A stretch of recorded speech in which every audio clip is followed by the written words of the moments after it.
hear the beat. It's in my chest. Got me feeling some kind of way. I confess. ಇದು fresh ಆದ್ವಿ ನೋಡಿ ಎಷ್ಟು sweat ಆಗ್ತಾ ಇದೆ ಅಂತ. ಯಪ್ಪ ಮಕ್ಕಳೆಲ್ಲ ಫ್ರೆಶ್ ಆಗಿ ಅನಿತಾ ಫ್ರೆಶ್ ಆಗಿ ರೆಡಿ ಆಗಿದ್ದಾರೆ. ಹೋಗಿ ಊಟ ಮಾಡೋದು ಅಷ್ಟೇ ಬಾಕಿ. ಹೋಗಿ ಊಟ ಮಾಡಿ ಸಾಯಂಕಾಲ ಸಿಗ್ತೀವಿ. ಅಲ್ಲಿವರೆಗೂ ಏನು ಮಾತಾಡಲ್ಲ. It's smooth and sweet, like honey dripping from a golden bee. It's the soundtrack to my soul's heat, making me move. ಮನೆಗೆ ತುಂಬ ಬ್ರೈಟ್ ಆಗಿ ಕಾಣಿಸ್ತಾ ಇದೆ. ಹೌದು ನೋಡಿ ತೇರಿನ ವಾತಾವರಣ ಹೇಗಿದೆ ಅಂತ. ಅಬ್ಬಬ್ಬ ಎಲ್ಲಿ ನೋಡಿದ್ರು ಕೂಡ ಜನಗಳು ಸೀರೆಗಳನ್ನ ಹುಡ್ಕೊಂಡು ಹೂವನ್ನು ಮುಡ್ಕೊಂಡು ತೇರಿಗೆ ಕಾಯ್ತಾ ಇದ್ದಾರೆ. ಏನು ತೇರಿಗೆ ಹೂವು ಹಾಕ್ಬೇಕಲ್ಲ, ಸೊ ತೇರು ಎಳೀತಾ ಇರ್ತಾರೆ. ಕಡ್ಡಿ ಕರ್ಪೂರ ಹೂವು ಎಲ್ಲ ಹಾಕಬೇಕಂತೆ. ಸೊ ಅವರ ಸಂಪ್ರದಾಯ ಇದು. ನಾವೆಷ್ಟೇ ರೆಸ್ಟ್ ಮಾಡ್ತೀವಿ ಅಂತಂದ್ರೂ ಕೂಡ ಅವ್ರು ನಮ್ಮನ್ನು ಬಿಡ್ತಾ ಇಲ್ಲ. ಸೊ ಬನ್ನಿ ಬನ್ನಿ ಅಂತ ಎಬ್ರಿಸ್ಕೊಂಡು ಬಂದರು.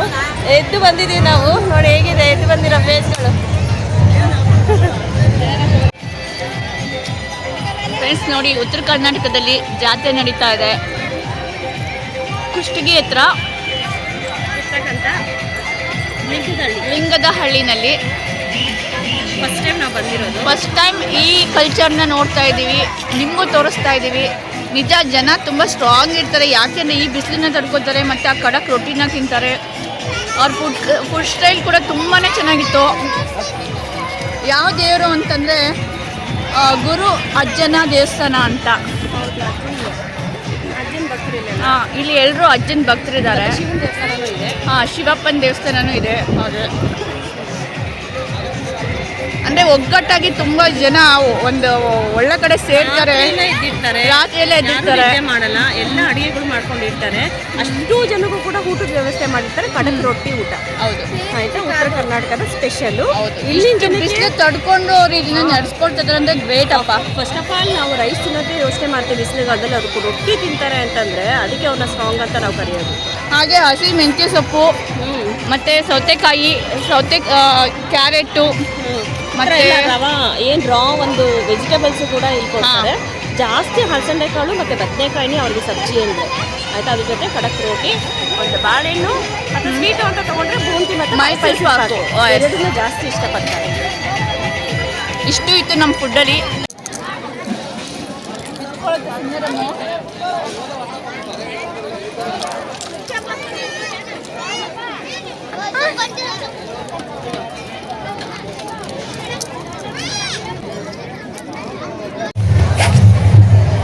ನೋಡಿ ಹೇಗಿದೆ ಅಂತ, ಜನಗಳು ಹೇಗಿದ್ದಾರೆ ಅಂತ. ಪ್ರತಿ ವರ್ಷ ಮಾಡ್ತಾರಂತ ಈ ಹಬ್ಬನ. ಜಾತ್ರೆ ಅಂತ ಇದು. ಎಲ್ಲ ಹಳ್ಳಿ ಕಡೆ ಹೇಗೆ ಸೊಗಡು ಅನ್ನೋದು ಇರುತ್ತೋ ಹಬ್ಬದ ವಾತಾವರಣ ಅನ್ನೋದು ಅಫ್ಕೋರ್ಸ್ ಇಲ್ಲೂ ಕೂಡ ಇದೆ. ಸೊ ಫೈನಲಿ ನಾವು ಇಂಥ ಒಂದು ಜಾತ್ರೆ ಹಬ್ಬದಲ್ಲಿ ಬಂದಿರೋದೇ ಒಂದು ದೊಡ್ಡ ವಿಷಯ. ಓಕೆ, ನಾವು ಆ್ಯಕ್ಚುಲಿ ಈ ಜಾತ್ರೆಗೆ ಅಂತ ಬಂದವರಲ್ಲ, ನಮ್ಮದೇ ಆದ ಬೇರೆ ಕೆಲಸ ಇದೆ. ಅದರಲ್ಲಿ ನಾವು ಬರೋದಕ್ಕೂ ಈ ಜಾತ್ರೆ ಆಗೋದಕ್ಕೂ ಎರಡೂ ಕೂಡ ಒಂದೇ ಆಗಿದೆ. ಹೇಗಿದೆ ನೋಡಿ, ಜನ ಅಂದರೆ ಜನಪ್ಪ.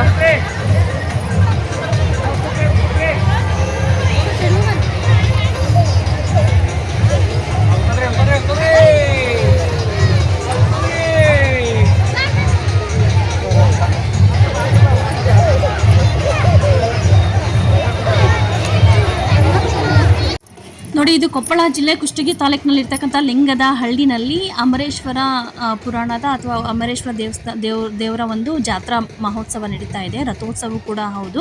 19ನೇ ವರ್ಷದ ರಥೋತ್ಸವ ಇದು. ನಾವು ಇದಕ್ಕೆ ಅಂತ ಬಂದವರಲ್ಲ, ನಮ್ದು ಏನೋ ಒಂದು ಕೆಲಸದ ಮೇಲೆ ಬಂದಾಗ ನಮ್ಗೆ ಇಲ್ಲಿ ಜಾತ್ರೆ ನಡೀತಾ ಇದೆ ಅಂತ ಗೊತ್ತಾಯಿತು. ಸಿಕ್ಕಾಪಟ್ಟೆ ಖುಷಿನಲ್ಲಿದ್ದೀವಿ. ಇದೆಲ್ಲ ನಮಗೆ ಹೊಸದ್ದು, ಯಾಕಂತಂದರೆ ಇಲ್ಲಿನ ಕಲ್ಚರ್, ಇಲ್ಲಿನ ಸಂಪ್ರದಾಯನೇ ಬೇರೆ. ಎಷ್ಟು ಚೆನ್ನಾಗಿತ್ತು ಅಂತಂದರೆ, ಆ ರಥ ಎಳಿಬೇಕಾದ್ರೆ ನಮಗೆ ಡ್ರೈ ಫ್ರೂಟ್ಸ್ ಎಲ್ಲ ನಮ್ಮ ಕೈಗೆ ಕೊಡ್ತಾರೆ. ಅದನ್ನು ಆ ಒಂದು ರಥದ ಮೇಲೆ, ಆ ದೇವ್ರ ಮೇಲೆ ಹಾಕಬೇಕು ಅಂತ ಹತ್ತಿರದಲ್ಲಿ ಬಂದಾಗ. ಬಟ್ ಊರೊಳಗಡೆ ಹೋಗೋದಿಲ್ಲ ಈ ದೇವರು. ಇಲ್ಲೇ ರಥನ ದೇವಸ್ಥಾನದ ಮುಂದೆಗಡೆ ಒಂದು 100 ಮೀಟರ್ಸ್ ಅಷ್ಟೇ ಮುಂದೆ ಹೋಗಿ ಅಲ್ಲಿಂದ ಮತ್ತೆ ಹಿಂದೆ ಬರೋ ಥರ ನೋಡಿ ಇವಾಗ ರಥ ಬರ್ತಾ ಇದೆ ಅಂತ ನಾವೆಲ್ಲ ಕಾಯ್ತಾ ಇದ್ದೀವಿ. ಊರಿನ ಜನ ಎಲ್ಲ ನೆಂಟರನ್ನ ಕರ್ಕೊಂಡು ಬಂದಿರ್ತಾರೆ. ಎಲ್ಲರ ಮನೆಯಲ್ಲೂ ಕೂಡ ಸಂಭ್ರಮ ಅಂದರೆ ಸಂಭ್ರಮ. ಒಂದು ದಿನ ಎಳ್ಳಿಂದು ರೊಟ್ಟಿ, 2ನೇ ದಿನ ಒಬ್ಬಟ್ಟು ರೊಟ್ಟಿ, 3ನೇ ದಿನ ಅಂದರೆ ಒಬ್ಬಟ್ಟು ರೊಟ್ಟಿ ಅಂದರೆ ತೆಗರಿಬೇಳೆನಲ್ಲಿ ಮಾಡ್ತೀವಲ್ಲ, ಬೇಳೆ ಒಬ್ಬಟ್ಟು ಅನ್ನೋ ಥರ, ಆ ಥರ. ನೆಕ್ಸ್ಟ್ 3ನೇ ದಿನ ಶೇಂಗಾ ಒಬ್ಬಟ್ಟು, ಆ ಥರ ಮಾಡ್ತಾರೆ. ಸೊ ನಮಗಂತೂ ಫುಡ್ಡು ತಿಂತಾಯಿದ್ರೆ ಅಂದರೆ ಇಲ್ಲಿ ಏನು ಗೊತ್ತಾ, ಸೊ ಇಲ್ಲಿ ರೈಸ್ಗೆ ಹೆಚ್ಚಿನ ಒಂದು ಯಾರು ಬೆಳೀತಾರೆ, ಬಟ್ ಅದನ್ನು ಕಮರ್ಷಿಯಲಾಗಿ ಯೂಸ್ ಮಾಡ್ತಾರೆ. ಬಟ್ ತಿನ್ನೋದಕ್ಕೆ ಅಂತ ಯಾರೂ ಬೆಳ್ಕೊಳ್ಳೋದಿಲ್ಲ. ಜಾಸ್ತಿ ಅವ್ರು ತಿನ್ನೋದು ರೊಟ್ಟಿ, ಖಡಕ್ ರೊಟ್ಟಿ ಅಂತೀವಲ್ಲ, ಜೋಳ ಇಲ್ಲ ಅಂತಂದರೆ ನವಣೆ, ಸಜ್ಜಿಗೆ, ಈ ಥರ ರೊಟ್ಟಿಗಳನ್ನ ತಿಂತಾರೆ. ಸೊ ಸಿಕ್ಕಾಪಟ್ಟೆ ಚೆನ್ನಾಗಿರುತ್ತೆ. ನಮಗೆ ಸಜ್ಜಿಗೆ ರೊಟ್ಟಿ ಕೊಟ್ಟಿದ್ದರು, ಅದ್ರ ಜೊತೆ ಪಲ್ಯಗಳು, ಬದನೆಕಾಯಿ ಪಲ್ಯ ಮತ್ತು ಅಲಸಂಡೆ ಕಾಳು ಪಲ್ಯ. ಸೊ ಎರಡೂ ಕೂಡ ಕಂಪಲ್ಸರಿ ಇರುತ್ತೆ. ಸೊ ಇದು ಅವ್ರ ಊಟ. ಇವರು ಅನ್ನಕ್ಕೊಂದು ಮಾನ್ಯತೆನ ಕೊಡೋ ಅಂಥದ್ದು ರೊಟ್ಟಿಗೆ. ನಮಗೂ ಕೂಡ ಅದೇ ಊಟ. ಸೊ ನಾವು ಹೋಗಿದ್ದೀವಿ ಅಂದ್ಬಿಟ್ಟು ಅವರು ರೈಸ್ನ ಮಾಡಿಕೊಡೋದು ಅಥವಾ ನಮಗೆ ಸ್ಪೆಷಲಾಗಿ ಆ ಥರ ಏನೂ ಇಲ್ಲ. ಸೊ ರೈಸ್ ಇರುತ್ತೆ, ಕಂಪಲ್ಸರಿ ಅಂತಲ್ಲ, ರೈಸ್ ಇರುತ್ತೆ. ಸೊ ರೊಟ್ಟಿ ಜೊತೆ ರೈಸ್ ಇದ್ದೇ ಇರುತ್ತೆ. ನಮಗಂತೂ ಇದೆಲ್ಲ ಹೊಸದು, ಸಿಕ್ಕಾಪಟ್ಟೆ ಖುಷಿ ಆಯಿತು. ಎಷ್ಟು ಜನ ಇದ್ದಾರೆ ಗೊತ್ತಾ, ಈ ಊರಲ್ಲಿ 500 ಮನೆಗಳಿದೆಯಂತೆ. 500 ಮನೆಗಳು ಕೂಡ 15 ದಿನದಿಂದ ಈ ಒಂದು ಹಬ್ಬವನ್ನು ಆಚರಿಸ್ಕೊಂಡು ಬಂದಿರೋ ಅಂಥದ್ದು, ಈ ಜಾತ್ರೆಯನ್ನು. 15 ದಿನಗಳಿಂದ ರಾತ್ರಿ ಎಲ್ಲ ಜಾಗರಣೆ ಇಡ್ತಾರೆ. ಈ ಇಡೀ ದಿನ 13,000 ಜನ ಇದ್ದಾರೆ. ಸೊ ಇಡೀ ದಿನ ಅವ್ರಿಗೆ ಊಟದ ವ್ಯವಸ್ಥೆ ಆಯಿತಾ. ಸೊ ಅದು ಕೂಡ ನೆಲದ ಮೇಲೆ ಕುಂತ್ಕೊಂಡು ತಿನ್ನೋ ಅಂಥದ್ದು. ಅದೇ ರೊಟ್ಟಿ ಊಟ, ಖಡಕ್ ರೊಟ್ಟಿ ಊಟ ಸಿಕ್ಕಾಪಟ್ಟೆ ಚೆನ್ನಾಗಿರುತ್ತೆ. ನಮಗಿದು ಫಸ್ಟ್ ಎಕ್ಸ್ಪೀರಿಯೆನ್ಸು. ಆದರೆ ಸಿಕ್ಕಾಪಟ್ಟೆ ಬಿಸಿಲು, ತಡ್ಕೊಳಕ್ಕಂತೂ ಆಗೋದೇ ಇಲ್ಲ. ಆದರೂ ಕೂಡ ಅವರು ಬಿಸಿ ನೀರು ಸ್ನಾನನೇ ಮಾಡ್ತಾರಪ್ಪ, ಅದೇನೋ ಗೊತ್ತಿಲ್ಲ. ಬಟ್ ನನಗಂತೂ ಯಾವಾಗ ತಣ್ಣೀರಲ್ಲಿ ಸ್ನಾನ ಮಾಡ್ತೀವಿ, ಕೆಲವ್ರಿಗೆ ತಣ್ಣೀರಾಗುತ್ತೆ, ಕೆಲವ್ರಿಗೆ ಹಾಗೆ ಬರೋದಿಲ್ಲ. ನನಗಂತೂ ತಣ್ಣೀರಲ್ಲೇ ಸ್ನಾನ ಮಾಡ್ಕೊಂಡು ಇದ್ಬಿಡ್ಬೇಕು ಅನಿಸ್ಬಿಟ್ಟಿತ್ತು. ಅಷ್ಟು ದಿನ ನಾವು 2 ದಿನ ಇದ್ವಿ. 2 ದಿನವೂ ಕೂಡ ಸಿಕ್ಕಾಪಟ್ಟೆ ಬಿಸಿಲಲ್ಲಿ ಕಷ್ಟಪಟ್ವಿ. ಆಮೇಲೆ ಅವ್ರು ಅಷ್ಟಾಗಿ ಟಿ ವಿ ನೋಡೋದು, ಟೈಮ್ನ ಪಾಸ್ ಮಾಡೋದು ಯಾರೂ ಮಾಡೋದಿಲ್ಲ. ಬೆಳಿಗ್ಗೆ ಆಗಿದ ತಕ್ಷಣ ಹೊಲಕ್ಕೆ ಹೊರಟೋಗ್ತಾರೆ, ಟಿಫನ್ ತಿಂದು. ಟಿಫನ್ನು ಕೂಡ ಖಡಕ್ ರೊಟ್ಟಿನೇ, 3 ಹೊತ್ತು ಕೂಡ ರೊಟ್ಟಿ ಊಟನೇ. ಸೊ ಹೊಲಕ್ಕೆ ಹೋಗಿ ಸಾಯಂಕಾಲ ಬರ್ತಾರೆ. ಸೊ ಆ ರೀತಿ ಅವ್ರ ಕಲ್ಚರು ನೋಡಿ. ಇವಾಗ ಇದು ತೇರು ಬರ್ತಾ ಇದೆ, ಸೊ ರಥ ಬರ್ತಾ ಇದೆ. ಸೊ ರಥಕ್ಕೆ ಹೇಳಿದ್ವಲ್ಲ, ಹೂವನ್ನ ಹಾಕೋ ಅಂಥದ್ದು ಅಥವಾ ಡ್ರೈ ಫ್ರೂಟ್ಸ್ಗಳನ್ನು ಹಾಕುವಂಥದ್ದು ಇಲ್ಲಿನ ಕಲ್ಚರು.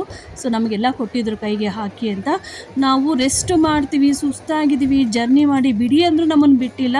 ಸೊ ಹಾಗೆಲ್ಲ ಗೊತ್ತೇ ಇಲ್ಲ, ಬನ್ನಿ ಅಂತ ಕರ್ಕೊಂಡೋದ್ರೆ. ಯಾಕಂದರೆ ಅವ್ರ ಮನೆಯಲ್ಲೂ ಕೂಡ ನೆಂಟರು ಅಂತ ಇದ್ದಾಗ ಸೊ ಅವ್ರನ್ನ ಹಾಗೆ ಬಿಡೋದು ಅವ್ರಿಗೆ ಅಷ್ಟೊಂದು ಚೆನ್ನಾಗಿ ಅನಿಸಿಲ್ಲ. ಸೊ ನಾವು ಕೂಡ ಬಂದ್ವಿ, ಸಿಕ್ಕಾಪಟ್ಟೆ ಖುಷಿ ಪಟ್ವಿ ನೋಡಿ. ಅದೇ ಒಂದು ಖುಷಿಯಲ್ಲಿ ನಾವು ಕೂಡ ತೊಡಗಿದ್ದೀವಿ.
ಜಾತ್ರೆಗಳಲ್ಲಿ ಇದರಲ್ಲಿ ಮಕ್ಕಳದ್ದು ಈ ಥರ ಹಾಡುಗಳೆಲ್ಲ ಹಾಡಬೇಕು ಅಂತ ನಾವು ಅವಾಗ ಜಾತ್ರೆ ಇದ್ದಾಗ ಇಷ್ಟಪಡ್ತಾ ಇದ್ವಿ.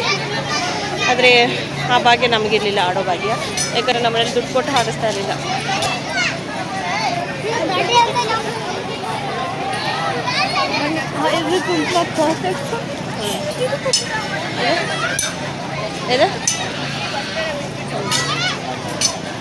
ಇದು ಕುಂಕುಮ ಇಡ್ತಾ ಇದ್ದಾರೆ.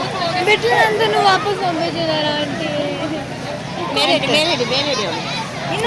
ದುಡ್ಡು ಕೊಡ್ಬೇಕಾ?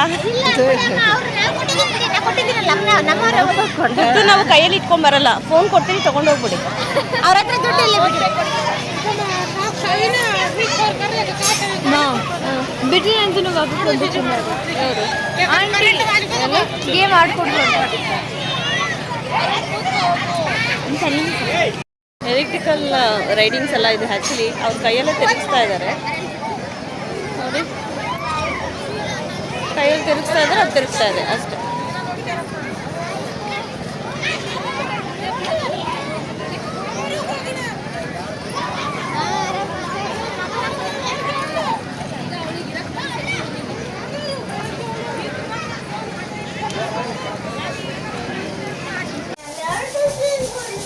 ಇದೇ ಶಿಷ್ಯ ಅವ್ರ ಮನೆ.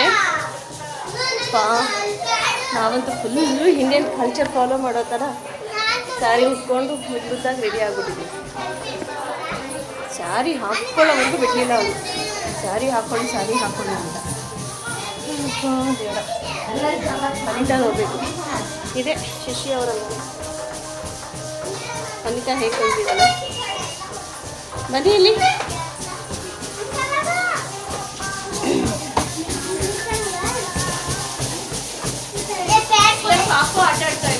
ಇಲ್ಲೊಂದು ಪಾಪು ಆಟ ಆಡ್ತಾ ಇದೆ, ಚಿಕ್ಕ ಪಾಪು. ಮೊನ್ನೆ ಅಷ್ಟೇ ಹುಟ್ಟಿರೋ ಪಾಪು, ಆಯ್ತಾ? ಆಟ ಆಡ್ತಾ ಇದೆ.